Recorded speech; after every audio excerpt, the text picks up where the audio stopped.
भुसावळातील सर्व लोकांना मी जाहीर आवाहन करतो की येणारी जी संक्रांत आहे ती आपल्या घरातील लोकांसोबत साजरी करा।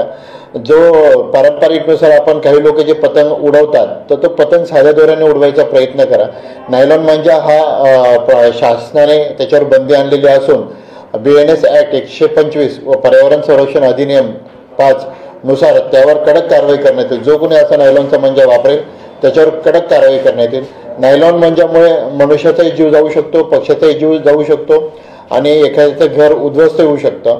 पोलीस प्रशासनाचंच म्हटलं तर मागच्या वर्षी मुंबईमध्ये एक अशी घटना घडली होती की नायलॉन मांजाने एका पोलीस कर्मचाऱ्याचा गळा कापला गेला होता आणि नंतर तो मृत झालेला होता।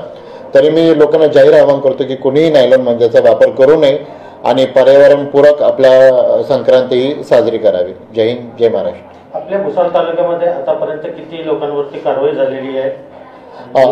असे काय गुन्हे वगैरे दाखल झालेले आहेत आपले पोलीस स्टेशन? भुसावळ बाजारपेठ पोलीस स्टेशनकडून आतापर्यंत 4 गुन्हे दाखल करण्यात आलेले आहेत आणि गुन्हेगारांवर प्रतिबंधात्मक कारवाई करण्यात आलेली आहे।